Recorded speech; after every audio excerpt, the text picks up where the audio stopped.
A real crisis in Los Angeles where animal shelters are so overcrowded, they're unfit for dogs. And cats? Don't even ask. How no-kill policies have backfired in Los Angeles. Next on the PETA Podcast.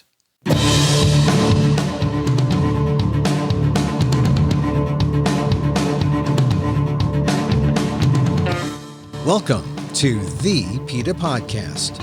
I'm Emil Guillermo, your host for this inside look at animal rights. Brought to you by PETA, the largest animal rights organization in the world. On today's episode, once thought of as an answer to shelter policies, no-kill animal policies have proven to be anti-animal in Los Angeles. Instead of going strong with its tough spay-neuter laws, LA adopted a no-kill philosophy that has left its shelters so overcrowded that some dogs wait several weeks before they're even given a walk. Others are simply warehoused with no hope for adoption. As for cats, the overcrowding with just dogs is so bad, there's no room for cats, who are routinely turned away. The city had boasted about having a 90% no-kill rate back in 2017, and that was thought to be a good thing. But no-kill has meant no quality of life for dogs who end up ignored and warehoused, sometimes for years. No-kill has to go, but as PETA's Senior VP Lisa Lange explains, the politics is getting in the way of the humane treatment for animals. Lisa explains how on the PETA Podcast.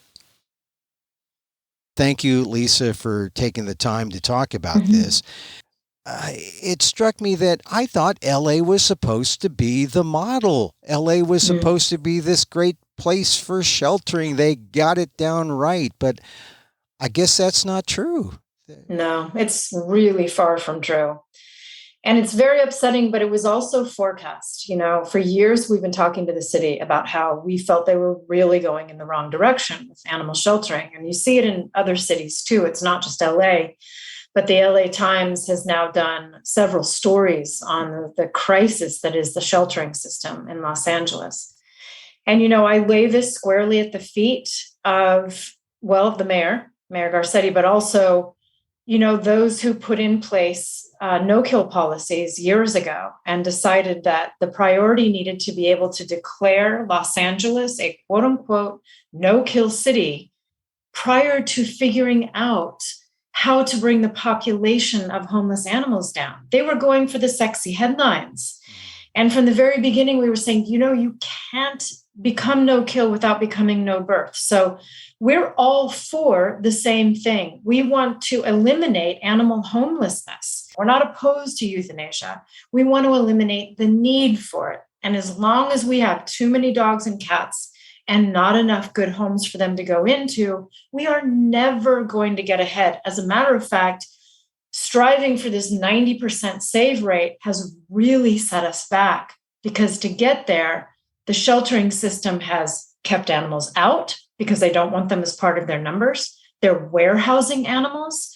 It is a disaster. Well, let's take it step by step. But first, you mentioned that 90% figure, but that's really kind of arbitrary. It's high enough, so it sounds like you're not killing any animals, but it's too high to really solve any of the problems. It creates more problems. Absolutely. I mean, turning away cats and warehousing animals, that's how you get to a 90% save rate. That's just, it's not only meaningless, it's harmful. And unfortunately, the phrase no kill is lovely, and it's something everybody wants. And so the public at large, you know, buys into it for good reason. We all want the same thing. But what they don't know is the corners that are being cut to get there. And seeing these press releases put out by the city, we've reached 90% the save rate.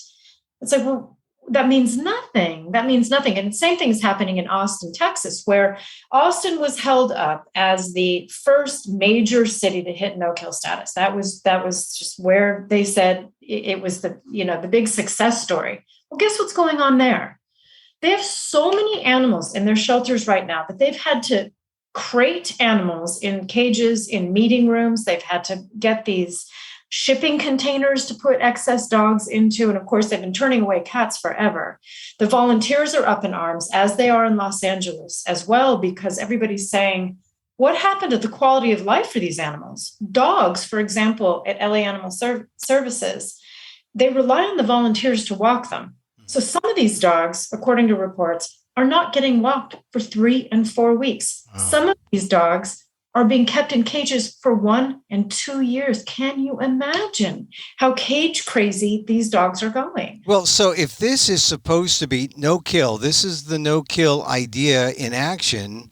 How humane is this? I mean, I saw the headline, right. LA Times, talking about this one dog hadn't been out for 3 weeks, hadn't been out for a walk.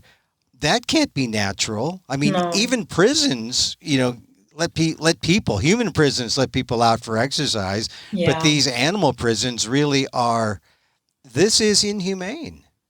It is absolutely inhumane. And the dog to whom you're referring, it's an exceptionally sad story. This dog named Tyson had been in the shelter for more than a year. And the volunteer who was referenced in the story you're talking about, she had walked him several times, and she went to his cage in February and saw that he hadn't been walked, according to her, in more than 3 weeks.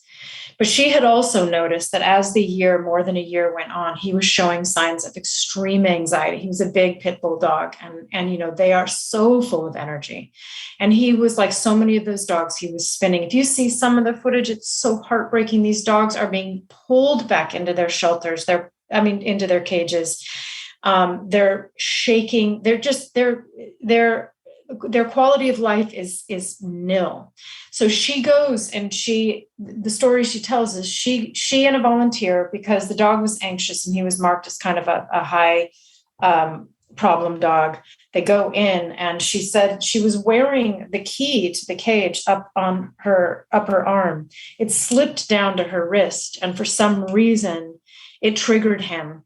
And he bit down on her arm and wouldn't let go. The other volunteer was helping. They were blowing their whistles because they're all outfitted with whistles. Nobody came until finally another volunteer in the parking lot heard the screaming and the whistles and ran in, and they were finally able to get the dog off her arm. Now she is going to feel the effects of this. She had surgery. He hit an artery. She's going to feel the effects of this forever. But her heart is with that dog, who was euthanized not long after this incident. So here's the deal with no-kill policies. This dog was warehoused for more than a year because they didn't want him to become a euthanasia statistic. He maims someone, and he's euthanized anyway. So he is put in this cage forever. He's given very little exercise. He hurts someone, and he's euthanized. Who does that serve? Who does that help? And he's one story among many. And this is a consequence of the overcrowding. This is what happens to the dogs, and we'll get into the cats later, but this is what happens to the dogs.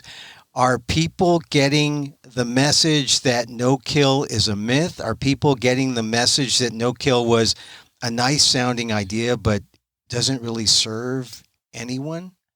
I think so. I think it's starting.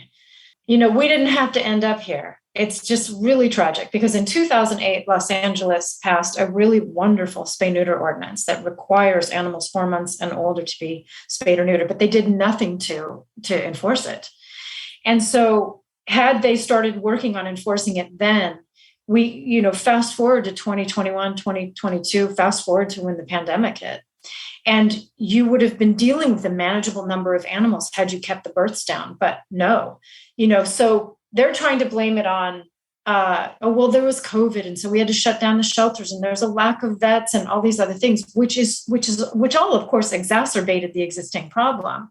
But the argument is, well, no, you always have to plan for some tragedy, a recession, inflation, a pandemic, whatever it is. So they should have been working to keep a manageable number this whole time. But now you hear the volunteers, who are pretty wonderful, and they're complaining weekly at city meetings, just saying, this is crazy, the way we're warehousing animals. What no-kill policies often do is you just don't hear a discussion about quality of life. It isn't enough for an animal to just breathe in and breathe out. I don't believe in that. I don't believe in it for people, and I don't believe in it for animals. There has to be a quality of life. This drive-by adoption stuff that the no-kill policies do, it's just kind of like get the animals out, either keep them out of the shelter or adopt them out with no home checks, not understanding where these animals are going, adopting out to anybody who wants an animal. Many of these animals are returned because people can't afford them. We're starting to see that now post-pandemic, where people adopted and fostered in the middle of it because they were home, and now they're returning all these animals. And then we've got, inflation on top of it. So people are finding they can't afford them. So it's just one giant mess that had the city, listened to those of us who've been down this road so many times, where we said, no, you're going to end up in a real crisis if you don't focus on long-term solutions through prevention. This is not a crisis we can adopt our way out of. You cannot be no-kill until you're no birth. But they were like, la, la, la, la, la, we love the no-kill. And now we're here. Yeah, there were new problems came out of no-kill, like the ones you mentioned. But now let me be just devil's advocate for the no-kill for folks who say, well, if we just had more volunteers, and if we just spent more money, and if we just had more buildings, if we had more buildings and more cages, and as the number of the animals rise, or we just build more buildings, and we can, we can have instead of a 1-story building, we can have a 5-story building and just keep building cages. All right. So this is a devil's advocate position, but what would you say to that? No. Anyone who has a companion animal, let's take dogs and we'll get to cats, but take dogs, for example, how much companionship they want. How much exercise they need. Even the ones who aren't the energetic, pit bulls and border collies. I think both you and I know border collies and border collie. Yes, we're partial to the border collies. Yeah. Yes, me too. I know this. And, so many dogs, even the little ones who don't need as much exercise, they do though. That's when you take a dog for a walk, it's like they get the smells, and you take all of that away from them. You take the companionship, you rob them of all the things that are important to them. It is not okay. It isn't a matter of just breathing in and breathing out. It's looking at them and saying, what does this specific dog need? What does this cat need? And it's almost like this religious obsession that life above all else. And it's like, no. You want everyone. You want a quality of life for that animal, and we can achieve it. All right. So it's a matter of the no-kill folks really are almost, it's sort of like animal pro-life. They just don't want to kill. They don't want to feel the guilt. They don't want to feel the pain of having to put down an animal. Is that no? Who does? Yeah, no one does. Yeah, and I will add, it's a very selective thing too. When you're talking about not wanting to euthanize cats and dogs, which none of us do want to do that. Okay, then let's fast forward a little bit to cats here and say, what about all the animals, these cats who are left outdoors, feral cats, for example? What about all the animals they're killing? You cannot be an animal rights person and be in favor of keeping cats outside.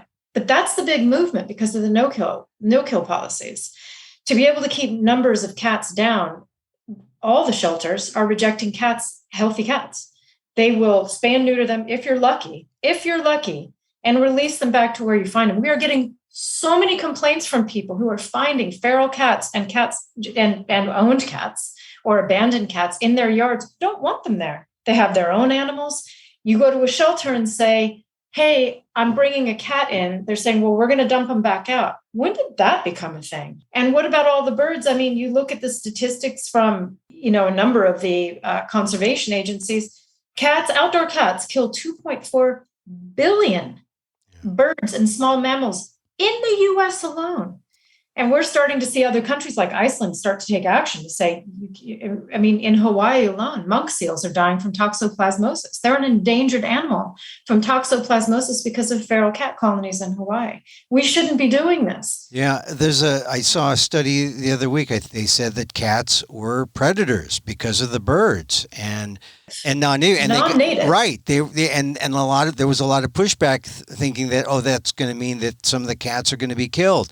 This is the thing about cats. You're saying that you bring a cat to a shelter and the no-kill policy is to sort of take it and it's sort of like take it and release immediately. That's it. They don't do anything. Yeah. They don't try to find a home. They're just simply not taking in cats unless they're injured. It's a travesty. What are people supposed to do? Well-intentioned people who don't want cats roaming in their yard. And here's the other animal it has an effect on. You look at coyotes. Coyotes are opportunists. They'll go where the food is. And for them, it's the cat food that's left out and it's the cats. And so people get very upset when coyotes come into their neighborhoods or they kill their outdoor cats. And it's like, well, that's on you. They're coming because we're providing with food. We're providing them with a cat buffet. And then we turn around and declare war. There are several cities in Southern California that are trapping and killing coyotes now because they're eating cats. And it's like, well, they're not going to eat my cats. My cats live inside because I value them. I want them to live long, healthy lives. And I value the animals who live in our yard. And I value animals like coyotes who I don't think should be killed for doing what comes naturally. You remember, Emil, when we were young, you'd see a cat hanging out on a street and you'd immediately go, oh, he got out. I wonder who he belongs to, whatever. Now you see them when did we start valuing cats less? Like, when did that happen? Yeah. And I see a lot of cats abandoned, like, I'll be at a parking lot and there'll be a cat. A lot of people abandon cats there. I understand there was a program, a sort of an informal program that started where people would spay and neuter a cat. They would notch the ears and then let them go, let them free. I guess it was like a community cat. And we found a cat that had a notched ear and it was out in the street, but we brought her home and it became our indoor cat. But it's, I was told that this is what happens to cats. They just are out in the street and it's a terrible life to be out in the street as a cat. It's a terrible life, and shame on these groups that promote the whole community cat, working cat. No. The thing of it is, most of us and most of the people who advocate that, they have their own companion cats and they keep them in.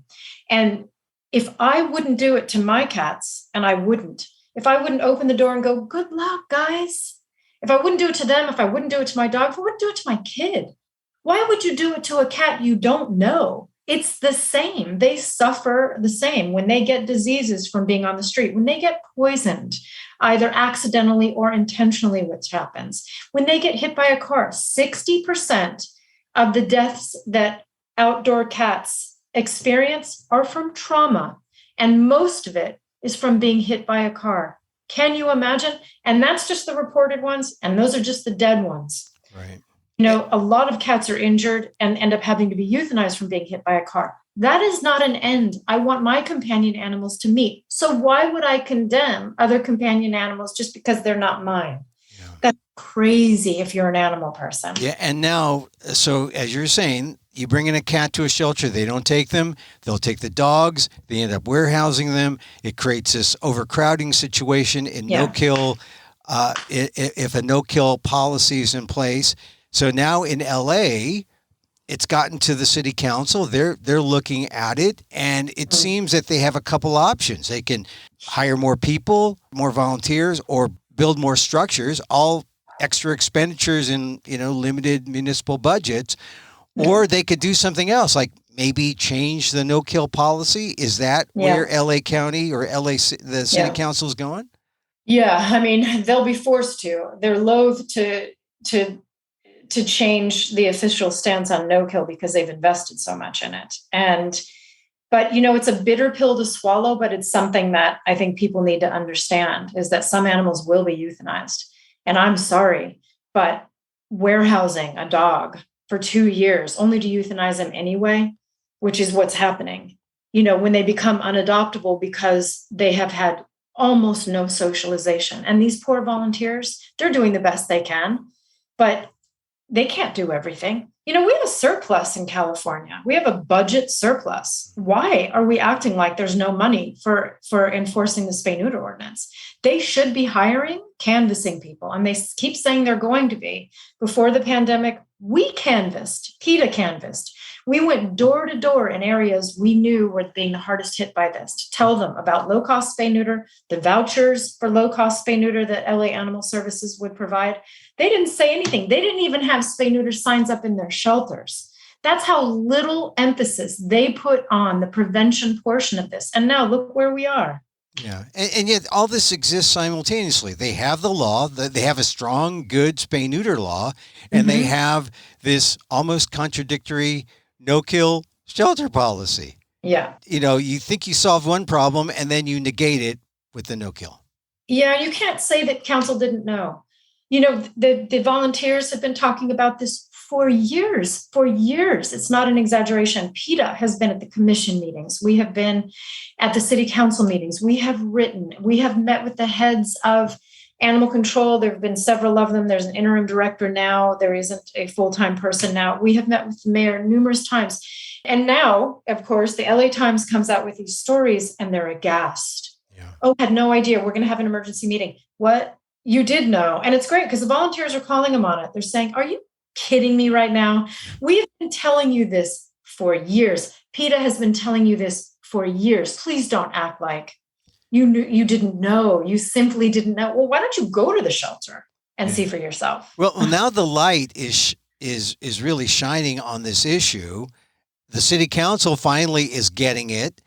What are people, just like average Angelinos, people down in LA, what are they saying when they see, oh my God, I thought we had this problem solved? Are they willing are they willing to go to the council and say, what's going on here? Yeah, I think so. I think people are really outraged and we're not going to let it die down. Yeah. No, it's just, we can't. And, I think the city government everywhere, I'm not just pinning this in Los Angeles, but politicians tend to go, let's just see if we can ride this one out, And you look at the people who have been showing up daily to walk these dogs and to socialize the cats, and they're not letting it go, and they shouldn't, and neither are we. Yeah, well, you said earlier that the city had too much invested in no-kill. Is the investment just in time? Is there real money? Because it would seem that if it was money that they were concerned about, well, the money dealing with overcrowding. I mean, so how do you see, why do they think that they're so invested in no-kill they can't change it or reverse it? Well, they've made big, grand announcements. They held news conferences. They sent out news releases. We've reached 90% save rate, to which we would say, what does this even mean to you? What does this mean to you? You have dogs who've been sitting in cages for years. Are you really proud of that? You're turning cats away. But you're saying it's a 90% save rate. This makes no sense at all. And so, because we kept saying to them, the cats on the street, they don't count in your statistics, but their lives count. And it's insanity. Well, all right. So so PETA and other activists and the community, they now see all these stories that are in the media, and the media has finally caught on and said, hey, there's a real thing here. Where are we going in terms of there's going to be a change? And in the meantime, what needs to be done? I guess more aggressive enforcement of the spay-neuter law that they have in LA. Definitely. And a ban on breeding. Enforcement, you know what I mean? It's like you can't just pass a law and think that's somehow organically going to make things go away. You do have to enforce it. And, we've made tons of suggestions, but some of them are you need to increase the advertising in the PSAs, reminding people that it is a law. We even suggested give people go out hard with an advertising campaign and then give people a 6-month grace period. Say, we're going to give you 6 months to get your animals fixed. Here are the low-cost spay-neuter vouchers for you. And we're going to start going hard on enforcing in 6 months. So here's your window. Get it done because our canvassing program is going to start in 6 months. The thing of it is, Emil, if there is a will, there is a way. They just haven't had the will because they took the easy way out. They listened to these groups that said, just become no-kill, and didn't do it through prevention, didn't do it through long-term solutions like spaying and neutering and banning breeding, and really coming down hard on people who don't spay neuter or who are illegal breeders. They need to do it now. Well, let's talk about, just for a second, those groups that really push the idea of no-kill, because they've got to see the error of their ways. And I know that in the past, it was an idea that was really being fostered by, some rich tech millionaires who are billionaires. They kept pushing this idea. It started to take hold. We are now, I don't know when I first heard no kill, but it had to be more than 10 years. Has it been that long? Yeah. Oh yeah. Mm-hmm. Yeah. And so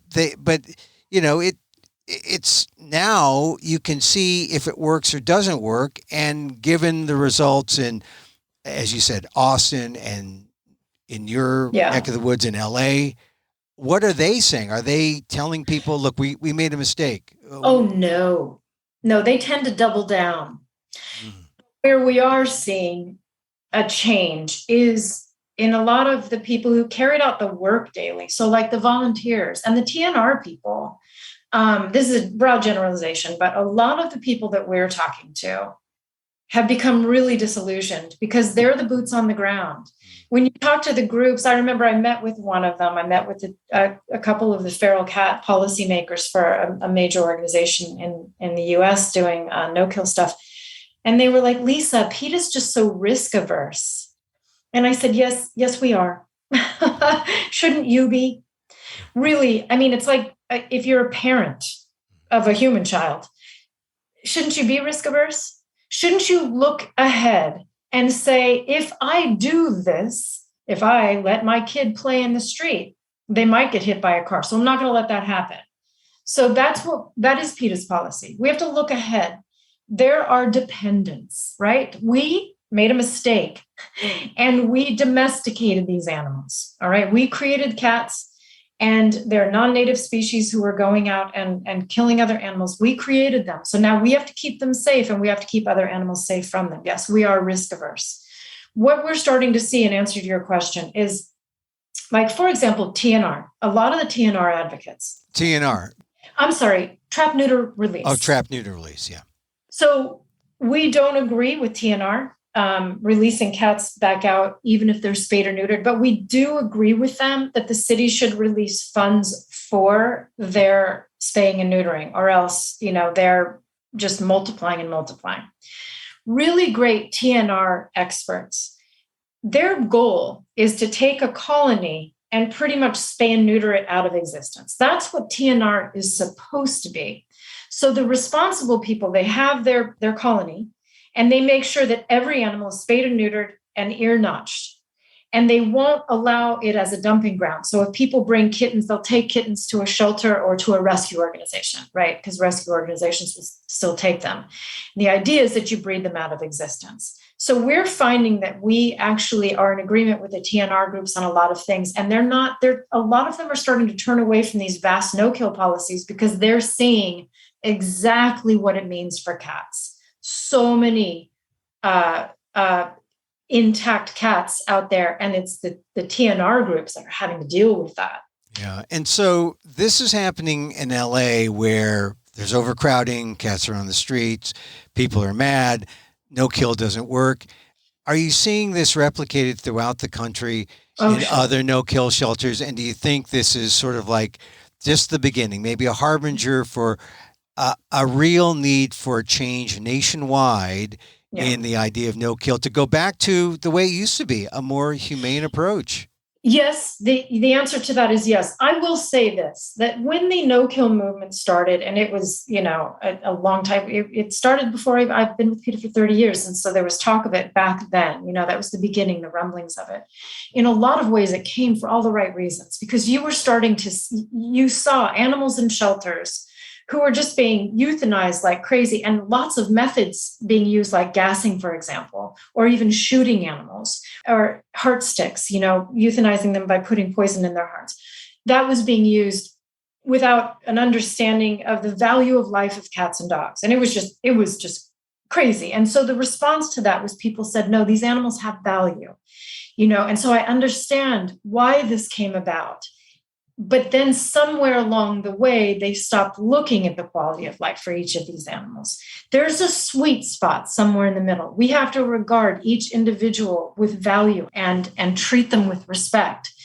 But we have to focus on bringing the numbers down and making sure that when you see, for example, a pit bull who is spinning and spinning and spinning in a cage and who can't be adopted because he's aggressive, and it's not just the pit bulls, although it's not just the pit bulls, but of course you do have to look at an animal who is unadoptable because they're capable of doing more damage than, say, an aggressive Chihuahua.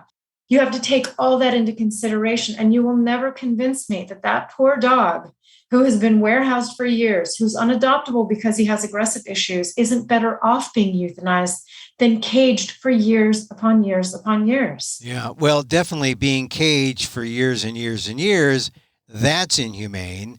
I guess we need a better public sense of what exactly we mean when we, advocate for a humane treatment of animals. Yeah. Throughout their lives and at the end, because it seems like there's this shirking of responsibility to either control birth, control populations, or to end a life when it's time. And it's hard. Because you have an animal companion. It's a life. You see it.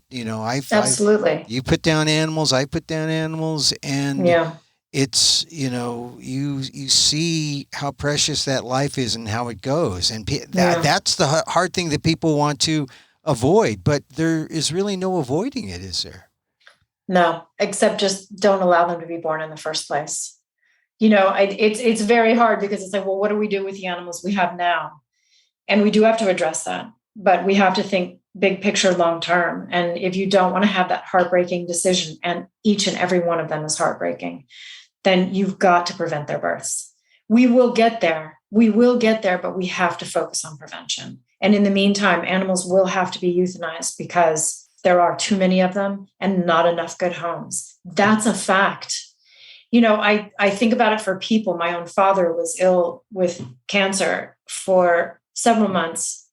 At the end of his life, I would have done anything to be able to have him be euthanized. It wasn't legal in California at the time. He suffered, and none of us wanted to just see him breathe in and out. He lost his ability to speak, and he was in pain. And I don't want that for anyone, and it not for animals, not for cats, dogs, not for people. We have to look at the quality of life for each of these animals, and the no-kill movement is just, they say no euthanasia, no death. It's like, well, they are dying. Cats are dying on the street. The animals they killed, they're dying. You just don't see it, but it matters, So it's not just the deaths you see, it's everything that's occurring. The lucky ones are the ones that end up in the shelter, So we need big change. We have to get tough. Since we've talked about LA and it's been in the news, it'll have to be the example, right? How they respond. And is there enough money to keep building warehouses, or is there enough will to do the right thing? Right. What's going to win out? Right. That's the big question. It's like, it also costs the city a lot of money to have to go out and retrieve animals who are stray, to address cats who've been hit by a car, for example, which happens a lot. So you save money when you have fewer animals. I mean, it's just that, politicians aren't real big on planning ahead and going, let's spend money now so that we save later. That's not, there aren't a lot of good planners in government. Yeah. Well, certainly no kill is definitely like a kick the can down the road type of thing. We can't do that anymore with this issue. And no. And we'll be following LA. I know you're working with just advocating certain solutions at the council level, and let's hope they take them up. But at the meantime, enforce that tough spay-neuter law, which is already in the books. Yeah, exactly. Yeah.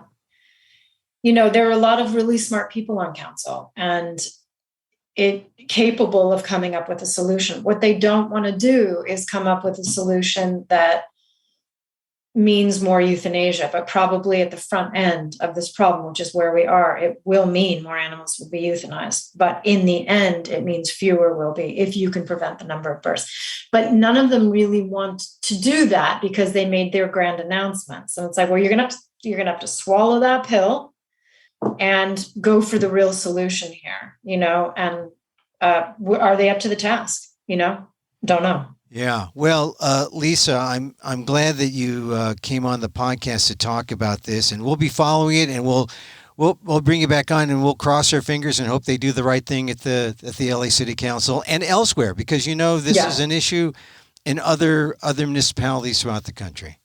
Yeah. Thank you so much. Okay. Thanks, Lisa. Nice seeing you again. Nice to see you.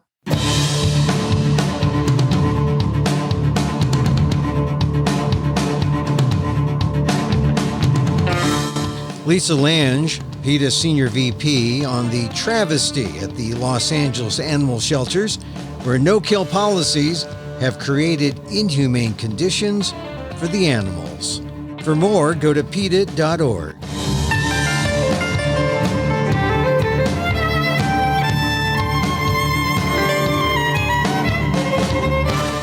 Don't forget to send the link of this show to your friends. Tell them you like the PETA Podcast. Contact us at PETA.org. You can find me on Twitter at Emil Amok, that's EMILAMOK, or see my vlog at AMOK.com, or see my work at ALDEF, the Asian American Legal Defense and Education Fund. That's ALDEF, AALDEF.org/blog.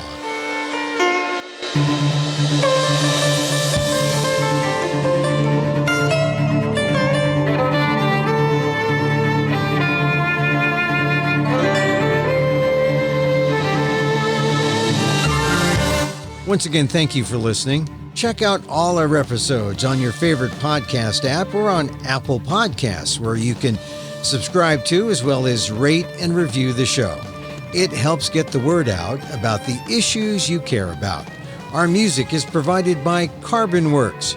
Check them out on YouTube. And join us again next time for more insight into animal rights and the fight for a cruelty-free world on the PETA Podcast.